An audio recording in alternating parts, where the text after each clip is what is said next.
안녕하세요, 여러분. 오늘은 HTML5 API 시간입니다. 아직까지 인원이 많이 안 들어오셨는데, 이 과정이 점점 어려워지다 보니까 이제 그 인원이 많이 이제 접속하시는 인원이 적어지시네요. 근데 사실은 HTML5 API는 그렇게 어려운 과목은 아니거든요. 그러니까 기존에 만들어진 이제 프로그램들을 가져다가 이제 사용하는 게 바로 이제 HTML5 API예요. 그래서 이거를 쓰게 되면은 좀 더 홈페이지를 좀 럭셔리하고 멋있게 여러 가지 기능들을 추가해서 사용할 수 있다는 장점들을 가지고 있거든요. 그래서 이제 여기에서 제공되는 라이브러리가 굉장히 많이 있는데 그 중에 일부를 저희가 오늘 한번 테스트를 해보고 기존에 만들었던 이제 웹페이지에다가 붙이는 작업을 오늘 한번 해보도록 하겠습니다. 자, 일단 우선 우리가 HTML5 API를 이제 하려면은요, 오늘부터는, 그러니까 지난 시간에도 그랬었지만, 오늘부터는 이제 톰캣이라고 하는 서버에다 한번 붙여서 실행을 한번 해볼 거예요. 여러분 혹시 다 서버에 접속되어 있는, 그러니까 붙여서 작성을 하신 분들도 계시겠지만, 간단하게 이제 한번 다시 리뷰를 한번 하고 시작을 하도록 하겠습니다. 일단 HTML5를 하기 전에요, 우리가 자바스크립트를 한번 정리를 한번 해볼게요. 이전에는 우리가 HTML이 있었고 CSS가 있었고 그 다음에 자바스크립트가 있었어요. 근데 이제 HTML은 그 구조를 만들어주는 거고 CSS는 그 구조에다가 디자인을 입혀서 조금 더 아름답게 꾸며주는 작업을 한다면 자바스크립트는 거기에다 기능을 추가해서 움직임이라든지 어떤 동적인 효과들을 제공해 주는 거였었죠. 그래서 예전에는 자바스크립트가 그렇게 중요한 프로그램은 아니었었어요. 근데 이제 시간이 지나면서 자바스크립트가 계속 버전업을 하고 진화를 하면서 지금은 굉장히 많은 라이브러리를 가지고 있었죠. 대표적인 게 자바스크립트를 jQuery로 변화시켰던 거였고요. jQuery를 사용하게 되면 좋았던 점은 뭐냐면 일단 자바스크립트의 코드 자체가 굉장히 줄어들었으면서도 굉장히 사용하기 편하게끔 배우기 쉽게끔 작성되어 있었다는 장점들을 가지고 있었죠. 그런데 그 jQuery를 쓰다 보니까 그 jQuery를 가지고선 다시 모바일에 붙였죠. 우리가 이제 핸드폰이라든지 태블릿이라든지 이런 이제 그 프로그램에다가 jQuery를 붙여서 jQuery 모바일이라는 것도 등장을 하게 됐고요. 그 다음에 비동기 처리라는 걸 이용을 해요.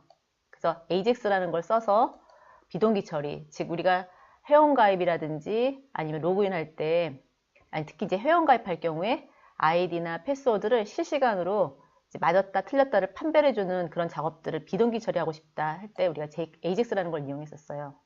jQuery에다가 붙이면 jQuery AJAX까지 됐었던 거죠. 이런 식으로 계속 진화를 하다가 현재는 React.js라든지 Node.js라든지 또는 Vue라든지 이런 계속 라이브러리가 추가되고 있는 추세예요.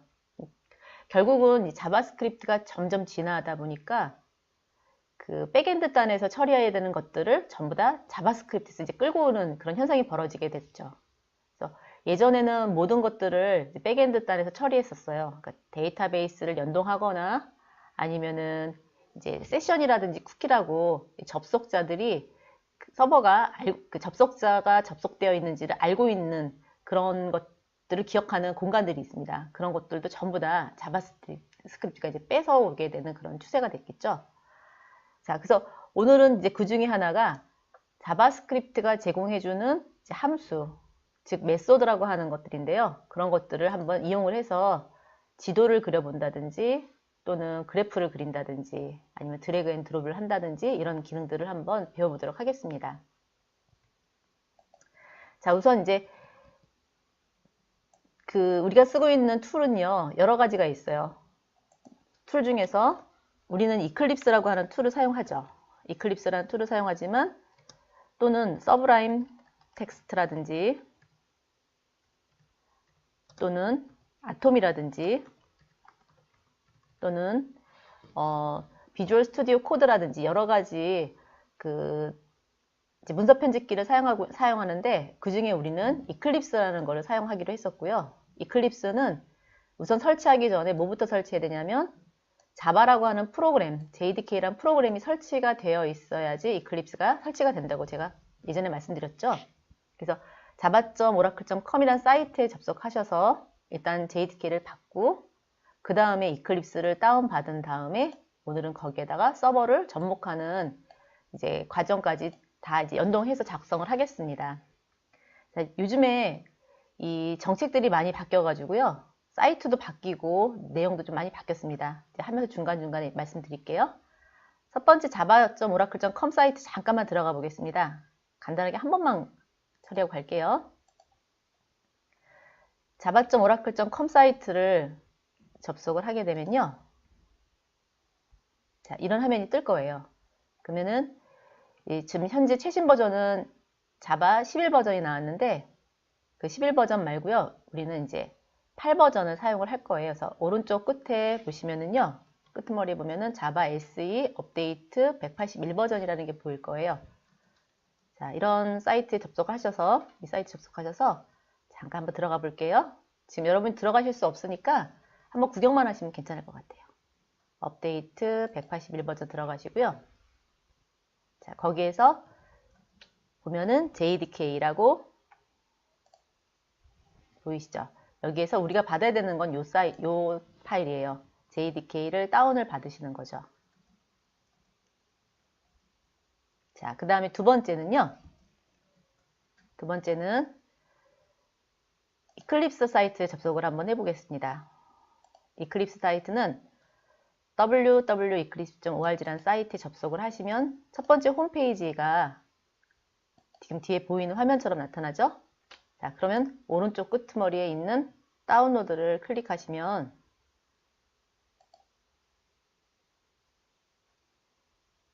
자, 이렇게 심넬이라고 하는 최신 버전이 다시 또 올라왔죠? 저희가 처음 수업할 때만 해도 옥시젠이라는 프로그램이었는데 지금은 거기서 포톤에서 다시 심넬까지 버전업이 그 사이 굉장히 많이 변했습니다. 자, 이 중에서 이제 다운로드 64비트가 아니라요. 우리는 그 밑에 있는 다운로드 패키지라는 게 있어요. 요거를 받을게요. 클릭 한번 하고 자, 밑으로 내려가시면은 여러 가지 타입의 버전이 있었는데 영상에 나와 있는 버전은 자, 여기 이클립스 ID4 자바스크립트 앤드 웹 디벨로퍼라고 하는 것을 받았을 거예요. 근데 저희는 이거를 받지 않고요. 이 버전을 받게 되면 서버를 붙이기가 굉장히 어려워요. 그래서 다시 또 플러그인이라는 걸 또 설치를 해야 되는데 그러지 않고 이제 그것까지 다 설치가 되어 있는 자바 ID4 자바 디벨로퍼 아니 이클립스 ID4 자바 디벨로퍼라고 하는 이 프로그램을 64비트용으로 받을 거예요. 자, 이 버전을 클릭하게 되면 다운이 받아지겠죠. 자, 그래서 이 버전으로 설치를 하실 거고요. 그 다음에 세 번째는 서버를 하나 붙일 겁니다. 서버는 tomcat.apache.org라는 사이트에 접속하셔서 받을 건데요. 자, tomcat apache org 사이트에 접속하시면 자, 이런 화면이 뜰 거예요.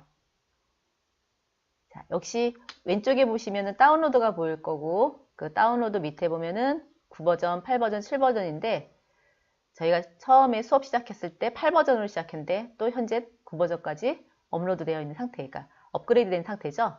8버전을 클릭 한번 해볼게요. 클릭해서 쭉 내려가시면 바이너리 디스트리뷰트라는 이 메뉴가 있습니다. 이 중에서 우리가 받아야 되는 버전은 물론 이제 32비트, 64비트 윈도우 서비스 인스톨러라고 해도 괜찮습니다. 이건 설치 버전인데요. 보통 설치 버전을 다운 받지는 않고 압축을 풀어주는 그런 파일을 받죠. 64비트 윈도우 G 파일 또는 내가 쓰고 있는 컴퓨터가 32비트다 그럴 경우에는 그 위에 있는 버전을 받아주시면 되겠죠. 자, 그래서 이렇게 세 가지를 받았고요.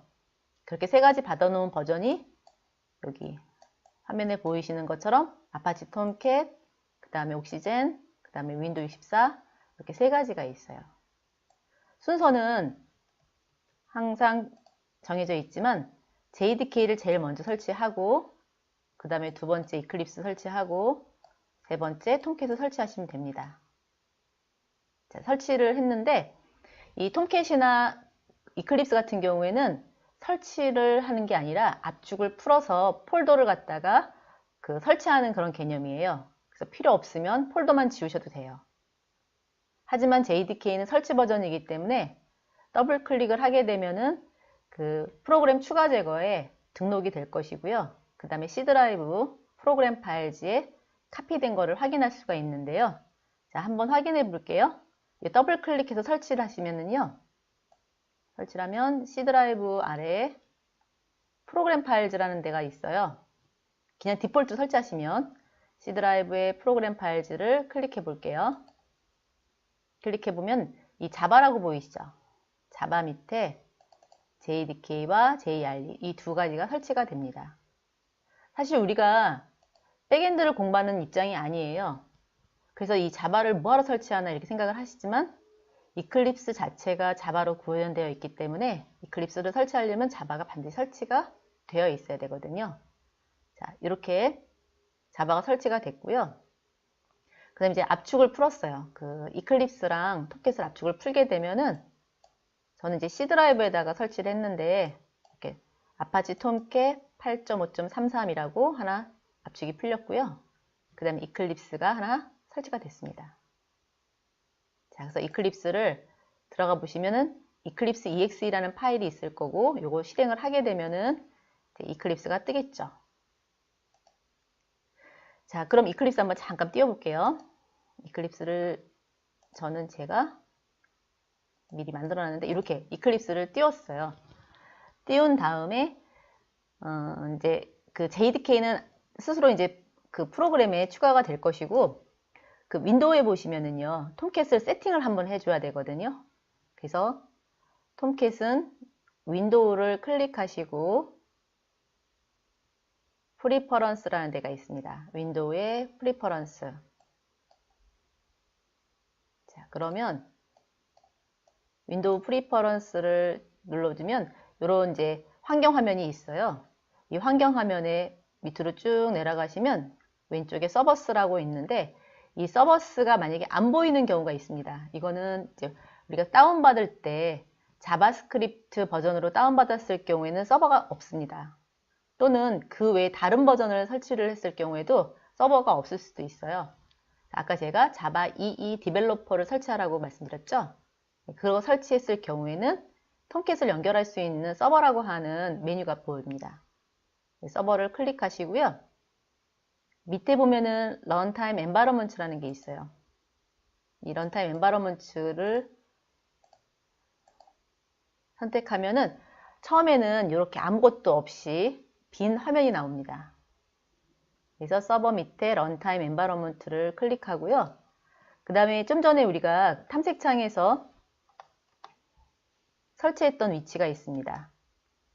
C 드라이브 밑에 보면은 아파치 톰캣이라고 했던 위치가 있죠. 이 경로인데 이 경로를 찾아주시면 돼요. 여기서 그래서 서버의 런타임 엔바이러먼트에 add를 클릭하시면 여기 이제 add에 내가 사용하고자 하는 서버의 버전을 선택할 수가 있겠죠. 이거 선택을 하고요. 넥스트 하신 다음에 이제 추가된 걸 확인할 수 있고 다시 한번 피니시 하시면 이렇게 서버를 세팅한 거예요. 여기까지가 되어 있어야지 우리가 실습할 수가 있다는 얘기죠. 자, 혹시 만약에 이 부분을 제가 너무 빨리 해서 이해가 안 됐다 그러면 인터넷 검색을 하거나 아니면 저희 그 프로그램 그 올려놓은 자료를 보고 따라 하시면 되겠죠. 자, 그래서 이렇게 Apply and Close를 눌러서 빠져나오시면 작업은 끝나는 거예요. 자, 이 상태가 되면 이제 우리가 수업할 수 있는 준비가 되어 있는 거겠죠. 자, 그러면 서버를 설치하는 이유를 한번 잠깐 볼게요. 자, 우리가 맨 처음에 파일 하나 만들었어요. index.html이라고 하는 파일 하나 만들었습니다. 자, 인덱스라는 파일을 만들었는데 요거를 실행을 할 때 보통은 탐색창이라든지 아니면 이클립스에서도 미리 보기로다가 확인을 했었거든요. 그럼 어떻게 나오냐면 파일 // 인덱스 이제 폴더가 있다고 하면 뭐 폴더 이름이 테스트 폴더 밑에 index html 이런 식으로 앞에 있는 이름이 파일이라는 그 프로토콜로 나옵니다. 사실 프로토콜이라는 표현을 사용하는데 파일은 프로토콜이라는 가깝지 않고 그냥 그 파일이라는 명칭으로 이해하시면 되는데 이렇게 사용되는 것들은 나는 볼 수 있지만 외부에 나가지 않기 때문에 다른 사람들이 내가 만들어 놓은 이 파일의 내용을 확인할 수가 없어요. 그래서 우리가 보통은 어떤 식으로 출력하기를 원하냐면 앞에 http라는 프로토콜을 이용을 하고 테스트 밑에 index.html 앞에 이렇게 프로토콜을 붙여주는 거예요. 근데 프로토콜을 붙일 때 보통은 127.0.0.1 그 다음에 포트 넘버 적어주시고 그 다음에 폴더 써주고 index html 또는 폴더가 없는 경우에는 바로 이렇게 처리하는 경우도 있겠죠. 자, 이 127.0.0.1이라고 하는 건 뭐냐면 로컬이에요. 내 컴퓨터란 뜻이거든요. 그래서 127.0.0.1 대신에 이런 방법도 있습니다. http localhost 8080 index.html 이라고 쓰기도 하는데 localhost 또는 127.0.0.1이라고 하는 것은 내 PC, 내 컴퓨터에서 테스트하겠다 이런 뜻이거든요. 하지만 앞에 있는 http라는 이 프로토콜을 이용을 해서 외부로 내보내겠다라는 뜻을 가지고 있어요. 자, 그러면 같은 대역에서 작업을 할 때 제 컴퓨터의 IP가 예를 들자면 192.168.0.100번이라고 가정을 하자고요.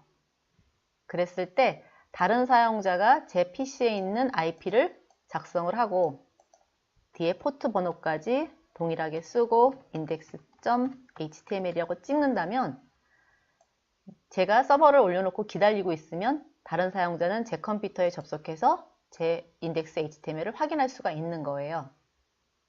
자, 그런데 이런 것들을 지원해 주는 것이 우리가 보통 서버라는 표현을 사용을 하는데 서버를 설치해야지만이 이게 가능하거든요.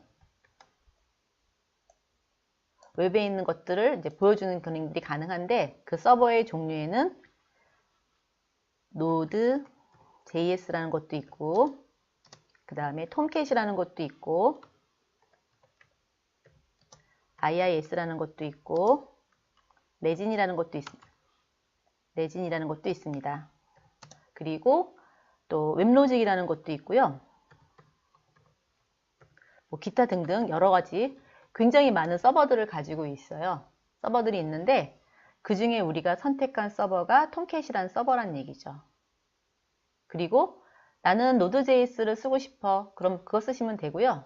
나는 IIS 쓰고 싶어. 쓰시면 되는 거죠. 그래서 이 톰캣이라든지 레진이라든지 이런 두 개의 서버들은 이거는 무료 서버이기 때문에 교육용으로 가장 많이 이용하고 있는 서버입니다. 하지만 이제 웹로직이라든지 웹스피어라든지 제우스라든지 이런 서버들은 무료로 사용하는 것이 아니라 상용화되어 있는 서비스이기 때문에 굉장히 큰 돈을 지불을 하면서 사용을 할 수가 있는 서버라고 보시면 되고요. 아무튼 이런 서버들을 이용을 해야지 외부로 띄울 수 있다는 거 기억해 두시면 됩니다. 자, 그림으로 한번 다시 그려드릴게요. 자, 지금 우리가 클라이언트예요. 클라이언트고요. 여기에서 요청이 일어나겠죠. 일어나면 여기에 서버가 있어요. 클라이언트는 서버에게 요청을 해요. 요청을 하면 다시 서버는 클라이언트에게 응답이라는 걸 하죠. 그 응답을 어떤 방식으로 응답을 하냐면 HTML이나 또는 XML이나 또는 JSON 형태로 응답을 하는 거죠. 그런데 응답을 할 때 어떤 식으로 HTTP 라고 하고 앞에다가 IP를 붙여주고 IP 주소를 붙이고 그 다음에 포트 번호 그 다음에 원하는 파일명을 띄워서 보내주는 작업을 하는 거죠. 자, 그래서 필요한 서버는 여러 가지가 있는데 우리는 그 중에 톰캣이라고 하는 서버를 사용을 한다는 거죠. 자, 근데 내가 컴퓨터 하나 가지고서 작업을 하기 때문에 내 컴퓨터는 클라이언트이면서 동시에 서버이기 때문에 이 피부로 와닿지는 않아요. 제대로 테스트하려면 서버라는 컴퓨터를 따로 두고 거기에 톰캣을 띄워놓고 요청을 하면 되겠죠.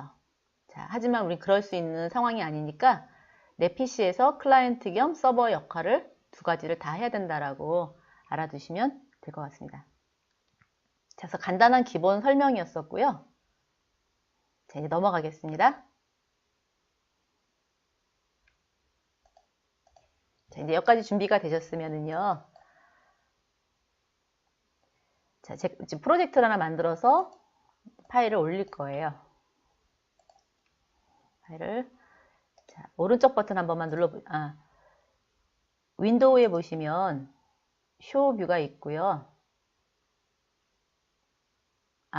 윈도우에 퍼스펙티브에 오픈 퍼스펙티브가 있어요.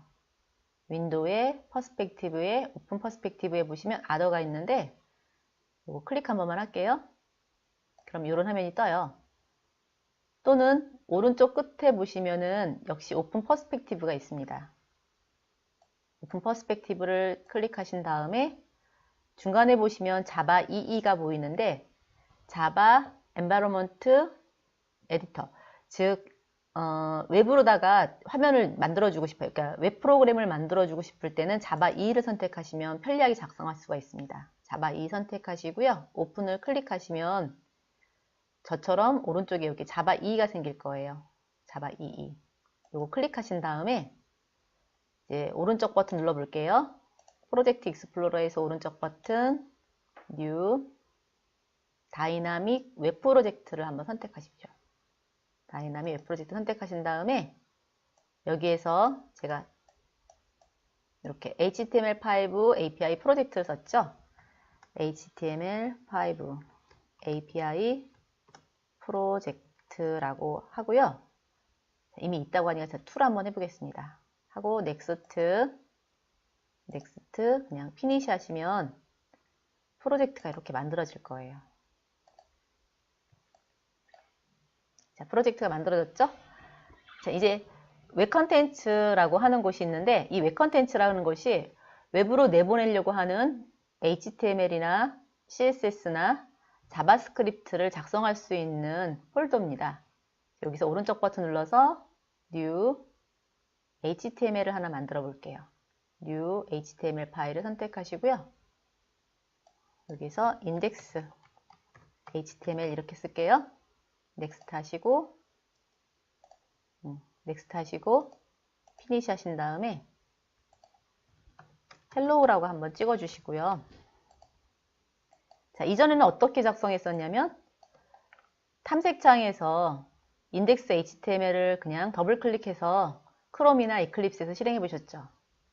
그 다음에 또 한 가지 방법은 이클립스에서도 오른쪽 버튼 오픈이스에서 웹브라우저라는 거를 클릭을 한 다음에 띄워보면 이렇게 웹브라우저가 뜨는 거를 확인할 수가 있습니다. 자, 브라우저를 한번 바꿔볼게요. 윈도우에 보시면은 웹브라우저에 인터넷 웹브라우저, 그 다음에 인터넷 익스플로러, 크롬 이렇게 여러 가지 타입이 있는데 크롬을 선택을 하게 되면 오른쪽 버튼 오픈이스 웹브라우저를 띄웠을 때 크롬 화면에서 뜰 거예요. 이렇게. 자, 또는 웹브라우저를 인터널 웹브라우저로 선택을 하시게 되면 다시 한번 오른쪽 버튼 오픈이스 웹브라우저를 띄웠을 때 현재 화면에서 웹브라우저가 뜨는데 자, 중요한 건 위쪽에 주소이죠. 주소가 파일로 보인다는 거예요. 내가 미리 보기를 했을 경우에는 지금 같은 방법을 써도 되지만 그렇지 않은 경우에, 즉 외부로 내보내서 다른 사용자가 내가 갖고 있는 파일을 확인하고 싶다 그럴 경우에는요, 이 화면을 홈페이지를 보고 싶다 그럴 경우에는 이 방법은 안 된다고 했어요. 그래서 아까 윈도우에서 프리퍼런스에서 서버에서 이렇게 서버를 설치를 했겠죠. 서버 설치하고 이제 실행을 한번 해볼게요. 자, 저기가 서버가 설치가 됐다고 하면 오른쪽 버튼 눌러서 Run as Run 서버를 한번 띄워보겠습니다. 오른쪽 버튼 Run as Run 서버를 띄워주시고요. 자, 최초에 한번은 톰캣 8.5 서버를 선택하시고 Next 하시면 되겠죠. 하시고 Finish 하시면 이렇게 화면이 조금 기다리면 뜰 거예요. 좀만 기다려 보세요. 자, 지금 여기에 8080 포트가 에러가 났죠. 이거는 충돌 났던 얘기인데 제가 똑같은 걸 한번 더 띄웠던 것 같아요. 자, 잠깐만. 충돌이 나는 경우가 있어요. 가끔. 그러면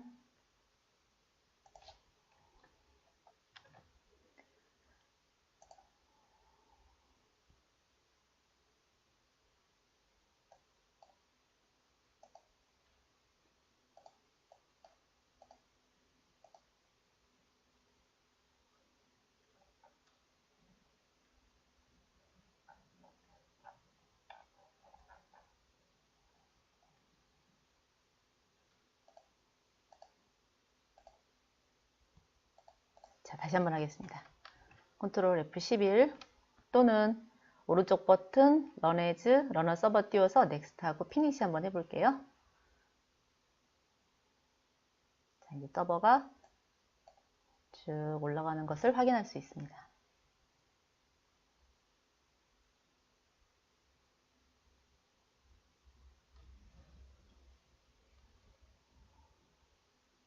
자, 실행이 됐는데요.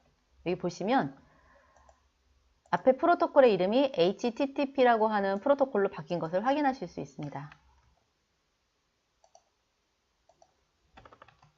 이렇게 HTTP localhost 8080 그 다음에 프로젝트명 그 다음에 index HTML 이렇게 실행이 됐어요. 자, 여기까지가 띄우기가 굉장히 힘들긴 하지만 어쨌든 이렇게 되어 있어야지만이 그 다음 테스트를 할 수가 있다는 얘기죠. 자, 그럼 됐고요. 자, 이제 그렇게 해서 만들어 놓은 HTML5 프로젝트에다가 제공해 드린 소스를 복사를 한번 해 갖고 오세요. 웹 컨텐츠에다가 이렇게 웹 컨텐츠 밑에 제공해 드렸던 EX01부터 시작해서 12번까지 싹 복사하시고요. 오디오랑 그 다음에 EX13이랑 프로젝트랑 한번 다 옮겨 오세요. 자, 이제 첫 번째 거를 일단 띄워놓고요. 자, API란 어플리케이션 프로그래밍 인터페이스의 약자입니다. 보통 HTML5 뿐만 아니라 다른 응용 프로그램들, 자바라든지 시어너라든지 또는 PHP라든지 에도 API라는 말을 많이 사용을 해요. API는 전부 다 어플리케이션 프로그래밍 인터페이스 약자인데 응용 프로그램하고 시스템에서 중간 역할을 해주는 게 바로 API예요. 여러분들 자바스크립트를 해보셨지만 그 자바스크립트 안에 보면은 이제 함수라는 말도 있고요. 클래스라는 말도 있고 생성자라는 말도 있고 여러 가지가 있는데 API는 한마디로 말해서 그 안에 들어있는 기술들이라고 보시면 돼요. 함수거든요. 그러니까 우리가 직접 만들어서 사용할 수도 있지만 우리가 만들 수 있는 데는 한계가 있고 우리 이전에 다른 개발자들이 만들어 놓은 프로그램들 중에 이 함수들을 가져다가 사용하게 되면 훨씬 더 간편하게 쓸 수 있다는 게 바로 API예요. 이제 API가 제공해주는 주요 기능 여러 가지가 있는데 그 중에서 멀티미디어, 즉 비디오랑 오디오 기능들이 있고요. 그 다음에 웹스토리지라고 해서 저장 공간을 보통은 서버에 만들었었는데 그거를 클라이언트에다가 직접 만들어주는 방법이 있고요. 그 다음에 클라이언트와 서버 간의 양방향 통신이 가능한 웹소켓이 있습니다. 그러면 이 웹소켓을 이용하게 되면 웹에서 채팅할 수 있는 채팅창을 만들 수가 있어요. 이전에는 그렇게 못 만들었었는데 지금은 HTML5에서 웹소켓이라는 것을 지원해주고 양방향 통신이 가능하게끔 해줬고요. 그 다음에 지오로케이션이라는 걸 이용해서 지리적인 위치 정보, 즉 맵을 만들 수가 있습니다. 지도를 그릴 수가 있는 거죠. 그 다음에 그래픽스를 이용해서 2차원 또는 3차원의 그래픽 기능을 제공하는데 요 그래픽스가 요즘은 굉장히 핫한 추세죠. 왜냐하면 빅데이터를 가지고선 데이터들을 분석한 후에 데이터를 시각화 처리를 해야 돼요. 데이터 시각화 처리는 그래프를 보통 이용해서 작성을 하죠. 뭐 예를 들어서 미세먼지 농도라든지 1년 평균 강수량이라든지 이런 것들을 어떤 텍스트 문서로 보여주는 것보다 사람들은 그래프로 보여주는 걸 굉장히 좋아한단 말이죠. 그래서 그거를 그래프로 만들어줄 때 보통 이 HTML에 있는 캔버스라든지 SVG라는 걸 이용해서 작성을 하거든요. 자, 그래서 그런 그래픽들을 이용을 할 때 쓰는 거고요. 그 다음에 드래그 앤 드롭, 끌어다 놓는 기능이에요. 장바구니에 물건을 담을 때 마우스로 드래그해서 옮기잖아요. 그런 기능들을 해주는 게 바로 이 드래그 앤 드롭인데 이런 것들을 토탈로 모아놓은 걸 우리가 HTML5 API라고 제공해주고 이거를 이제 W3C에서 제공을 합니다. 첫 번째로 한번 넘어가 볼게요. 오디오와 비디오인데요. 우리가 알고 있는 HTML5에서 제공하는 건 그냥 단순히 동영상과 음악을 제공해주는 그런 기능들이었었는데 이걸 우리가 메서드를 이용을 해서 작성할 수도 있어요. 그러니까 플레이라든지 퍼스라든지 이런 함수를 이용을 해서 음악을 재생하거나 멈추는 기능들을 할 수가 있어요. 그리고 그 안에 속성들에 보시면 뭐 컨트롤, 그 다음에 반복 처리하는 루프, 그 다음에 자동으로 실행하는 오토플레이 등등 여러 가지 기능들이 쭉 있습니다. 그 다음에 이렇게 이제 오디오 속성에서는 속성들 중에 뭐 볼륨이라든지 현재 시간이라든지 이런 기능들이 있고요. 그다음 비디오에는 비디오의 크기들을 지정하기 위해서 높이와 넓이 같은 것들을 한꺼번에 지정할 수 있습니다. 이 오디오와 비디오를 이용을 해서요. 예전에는 우리가 그 플러시라고 하는 프로그램을 설치했었는데 이제는 그런 플러시 설치하지 않고도 동영상을 재생할 때 굉장히 화질이 좋으면서 장시간 동안 시청할 수 있는 그런 비디오 기능도 제공한다는 걸 보여드리는 거거든요. 자, 일단 여기까지 하고 한번 테스트 한번 해볼까요? 자, 첫 번째 1번 예제를 한번 열어보겠습니다. 1번 예제를 열고 밑에 있는 35부터 38번째 기능을 잠깐만 주석 처리할게요.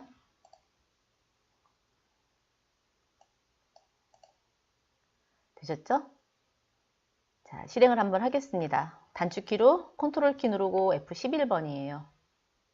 넥스트, 피니시.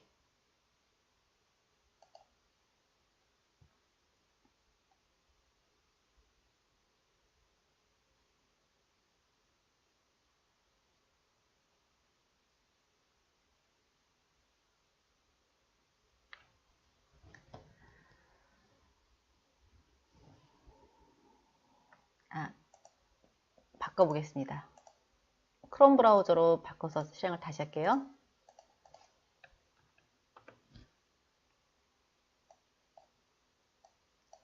자, 전에 우리가 HTML에서 봤던 컨트롤입니다. 예전에는 이 기능만 제공을 했었죠.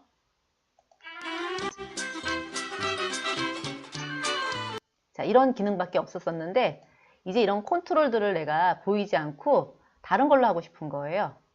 자, 그러면 컨트롤스를 없애버리고 그 다음에 오토 플레이도 없애버리고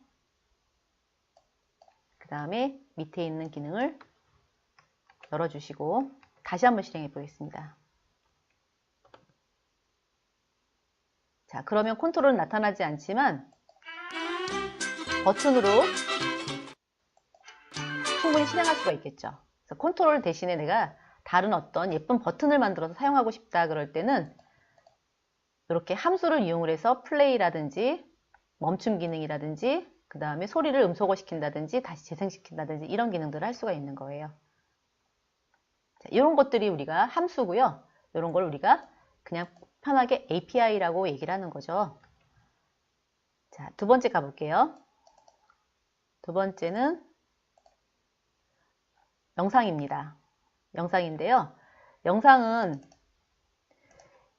오디오하고 다르게 뭘 지정할 수 있냐면 높이나 넓이를 지정할 수 있습니다. 위스나 헤이트를 이용해서 폭과 높이를 지정할 수 있고요. 그 다음에 영상은 직접 내가 파일을 다운받아서 연결할 수 있고, 또는 이렇게 인터넷상에서 있는 그 유튜브라든지 아니면 어느 사이트에 있는 영상들을 링크 걸어서 사용할 수도 있습니다. 첫 번째 거는 한번 링크 걸어서 한번 작성을 해 볼게요. 그리고 역시 컨트롤스를 여기는 추가를 한번 시켜보고 실행 한번 해볼게요. 넥스트 하시고 피니시 하시면 이렇게 화면이 나올 거고요. 일단 시작 버튼을 클릭을 한번 해보겠습니다. 그리고 2배 하면 2분의 1 하면 일반 화면으로 할 수 있고요. 그 다음에 일시정지도 가능합니다. 그 컨트롤들을 이용을 해서 일시정지도 할 수 있고 다시 플레이도 할 수 있지만 버튼을 이용해서도 가능하고요. 그 다음에 이제 그 컨트롤에는 배속은 존재하지 않아요. 1배속이나 2배속 같은 것들은 존재하지 않고요. 그냥 화면을 플레이하거나 멈추거나 또는 정지시키는 정도의 기능밖에 없는데, 시작을 눌러주고 배속을 2배로 늘리면 이렇게 빨리 이동을 하겠죠. 천천히 2배속. 이렇게 굉장히 빨리 갈 수가 있습니다. 그리고 정지 버튼을 클릭을 하게 되면 다시 원점으로 돌아오는 기능까지 만들 수가 있는 거죠. 컨트롤이 제공해 주는 건 플레이랑 스탑, 그 다음에 소리를 높여주거나 줄여주거나 하는 기능밖에 없고요. 그런 기능들을 우리가 API를 이용해서 작성할 수가 있는 거예요. 자, 위로 한번 올라가 볼게요.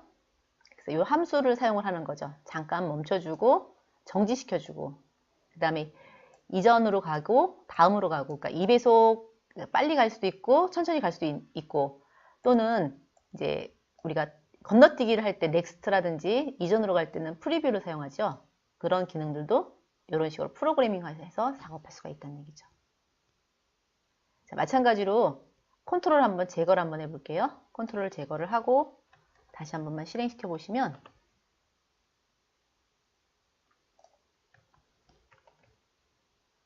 자, 시작을 하고 마우스를 갖다 놔도 컨트롤이 나타나지 않는 걸 확인할 수가 있겠죠. 이렇게 나타나지 않죠? 자, 그리고 이런 경우가 있어요. 웹을 사용하다 보면은 분명히 내가 소스를 수정을 했어요. 수정을 했음에도 불구하고 실행을 해봤는데 내가 수정했던 내용이 적용이 안 되는 경우가 있습니다. 그건 왜 그러냐면 캐시에 기존에 내가 작성했던 내용들이 남아있을 수가 있습니다. 그래서 그걸 제거를 해줘야 되는데, 제거해주는 방법은 컨트롤 시프트 키보드 R을 눌러주시면 돼요. 컨트롤 시프트 키보드 R이에요. 컨트롤 키를 누르고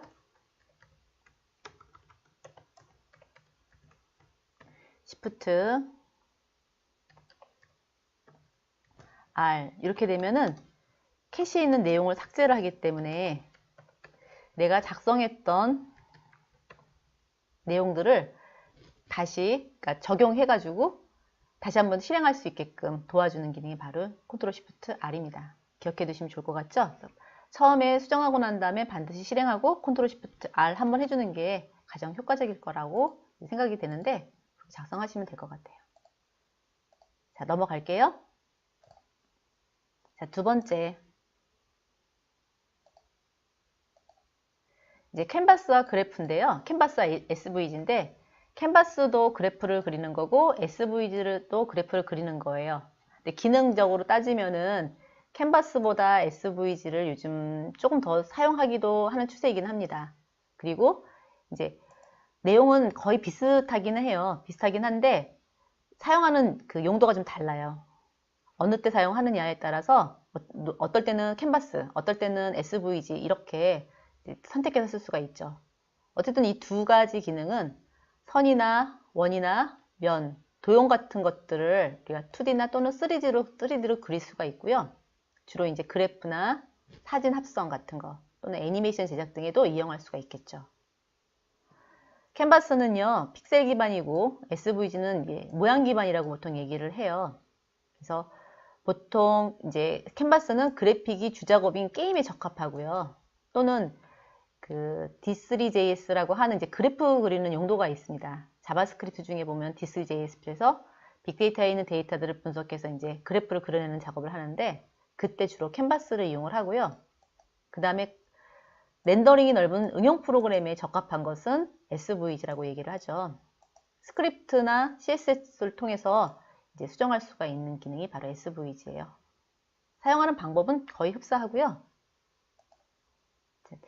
메소드를 보게 되면 캔버스는 항상 비긴 패스라는 걸로 그리기 선언을 해야 됩니다. 그리기를 먼저 선언을 하고 그 다음에 get context를 이용을 해서 내가 어떤 경로에 있는 그런 도구를 사용할 건지 그 다음에 어느 상자를 그릴 건지 원을 그릴 건지 텍스트를 그릴 건지 이미지를 그릴 건지 이 속성들을 가져다가 사용할 수가 있습니다. 그리고 이제 이 메소드들 중에 보면은 스트록 렉트라고 하는 이렇게 사각형의 윤곽을 나타내는 그런 메소드도 있고요. 그 다음에 만들어 놓은 사각형을 지우는 클리어 렉트, 그 다음에 뭐 현재 사각형을 만들어 놓고 거기다 채우는 속성을 가지는 필렉트, 또는 원 위에 있는 점들을 이어서 아크 모양, 이렇게 이제 반원이라든지 역반원이라든지 이런 것들을 그릴 때 아크를 쓰기도 하고요. 그 다음에 텍스트 글자를 쓰기도 하는데 채워진 글자를 쓸 때는 필 텍스트, 그 다음에 채워지지 않는 글자를 쓸 때는 스트록 텍스트라는 걸 이용해서 글자를 사용하기도 합니다. 그래서 이제 어떤 그림을 그릴 수 있냐면 요런 이제 선이나 면이나 원들을 이용해서 그림을 그릴 수가 있는데 이런 것들을 연습해서 이제 다양하게 응용할 수가 있겠죠. 이런 식으로 응용이 가능합니다. 또 이제 그레디언트라는 걸 이용을 해서요. 어떤 선형 그레디언트, 원형 그레디언트, 왼쪽에서 오른쪽으로 점점점 흐려지게 그린다든지 안쪽에서 바깥쪽으로 점점 흐려지게 색깔을 칠한다든지 또는 왼쪽에서 오른쪽으로 색깔을 다양하게 입혀서 무지개색을 표현하다든지 할 수가 있고요. 이런 것들을 이용해서 우리가 글자에다가 이렇게 그 점점 색깔이 변하는 어떤 효과를 낼 수가 있겠죠. 이런 것들을 우리가 만들 수가 있습니다. 한번 테스트를 한번 해볼까요? 3번 한번 가볼게요. 3번은 이제 캔버스인데요. 캔버스라고 하는 우리가 그 태그를 이용을 해서 영역을 먼저 설정을 하죠. 폭과 높이는 200에 100이라고 했고요. 이 영역에다가 그림을 그리려고 하는 건데 이 영역이 어떻게 보이는지를 한번 확인하기 위해서 보더라는 걸 이용해서 이렇게 테두리를 한번 쳐봤죠. 그리고 첫 번째 영역 myCan1에다가 그림을 그리겠다라고 하고요. 2D로다가 작성을 하겠다고 선언을 하겠죠. 그 다음에 필 스타일로 지정을 했기 때문에 채워진 어떤 도형을 그리겠다는 뜻이겠죠. 채워진 도형인데 FF0000이니까 RGB 빨간 색깔이네요. 빨간 색깔로 그 직사각형 영역을 만들어 주고요. 그 직사각형 영역에다가 스트로크 하게 되면 이거는 채우기입니다. 채우기. 채우기.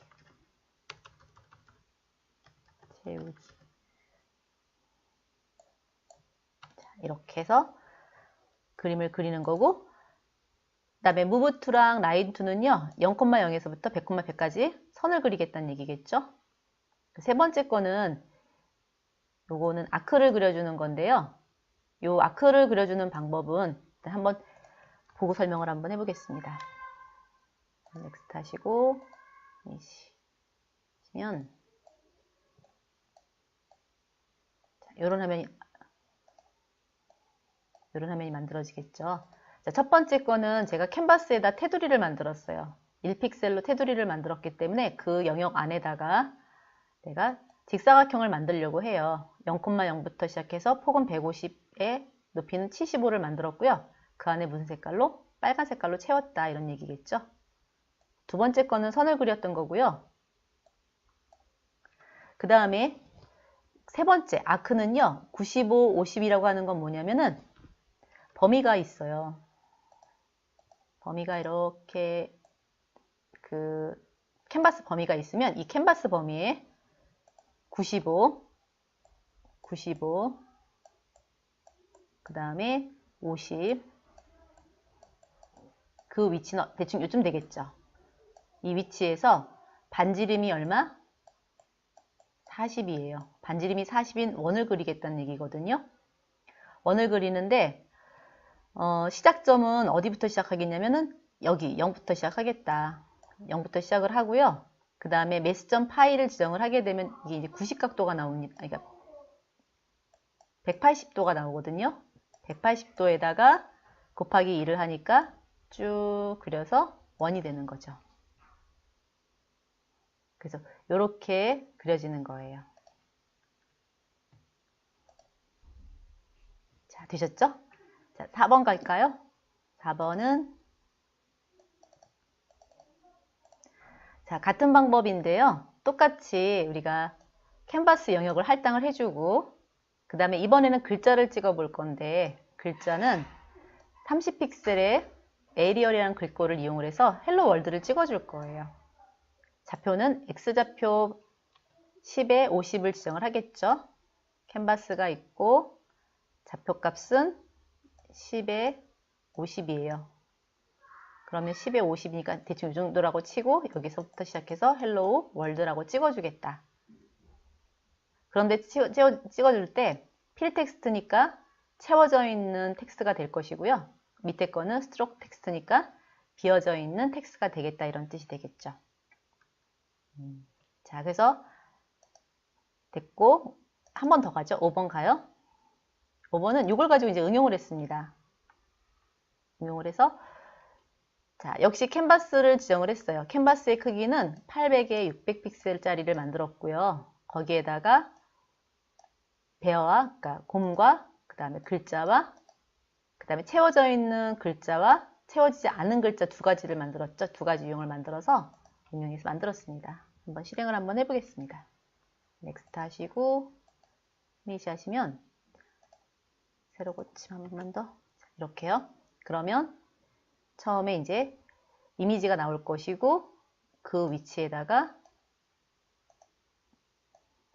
Welcome to my home 이라고 채워져 있는 글자와 채워지지 않는 글자가 배열을 하겠죠. 자, 이렇게 만들어진 거예요. 그렇게 어려운 건 아닌데 이제 응용을 하게 되면 좀 더 예쁘고 럭셔리한 그림을 만들 수가 있겠죠. 자, 하나만 더 갈게요. 6번하고 7번까지만 가시죠. 6번은 이제 6번은 밖에서 애기들이 떠들고 있네. 6번은 처음에 봤던 것처럼 이제 영역을 설정을 하고요. 두 가지 색깔을 지정을 할 거예요. 두 가지 색깔. 첫 번째, 0부터 시작해서 1까지라고 지정을 할 건데 시작은 레드로 시작하고 끝은 화이트로 시작하겠다는 얘기거든요. 처음부터 끝까지 영역을 쭉 잡아서 진행을 하는 거죠. 근데 이제 크리에이트 리니어 그레디언트를 사용했을 경우에는 선형 그레디언트 왼쪽에서 오른쪽으로 쭉 이제 이동을 하면서 색깔이 바뀌는 거고요. 밑에 있는 두 번째 경우는 블루에서 화이트죠. 역시 0에서부터 1번까지 가고 안쪽에서부터 안쪽이 0이고 바깥쪽이 1이라고 보시면 되겠죠. 0이고 1이라고 보시면 돼요. 안쪽에서부터 바깥쪽으로 쭉 진행을 하면서 색깔이 변하는 거죠. 자, 마지막 거는 어때요? 마지막은 왼쪽에서 오른쪽으로 색깔을 가는데 중간중간에 이렇게 주죠. 블랙부터 시작해서 레드까지 지정을 하겠죠. 블랙부터 레드까지 쭉 지정을 하면서 색깔이 바뀌는 거예요. 그래서 0.3포인트 정도 지점에 이 지점에 마젠타를 쓸 것이고 그 다음에 블루를 넣을 거고 그린을 넣을 거고 레드를 넣을 거고 이렇게 쭉 진행하면서 색깔을 바꾸겠다. 자, 이걸 가지고 우리가 응용을 한 거죠. 이제 이 색깔을 점점 바꿔가면서 여기다 글자를 한번 입혀보고 싶은 거예요. 마지막 우리가 7번째 예제를 한번 살펴보시면 7번째 예제는 이렇게 응용을 해서 만든 겁니다. 자, 이거도 똑같이 그러니까 크리에이트 리니어 그레디언트 왼쪽에서 오른쪽으로 색깔을 점점 변화를 주면서 그 자리에다가 색깔을 입혔죠. 쭉 입혀서 이렇게 만들었습니다. 나중에 이제 요거를 우리가 전체 프로젝트에다가 한번 적용해서 넣어보도록 하겠습니다. 일단 여기까지 하고요. 잠깐 쉬었다가 나머지 정리하고 그 다음에 이제 맵을 하도록 하겠습니다. 잠깐 쉬었다 하겠습니다.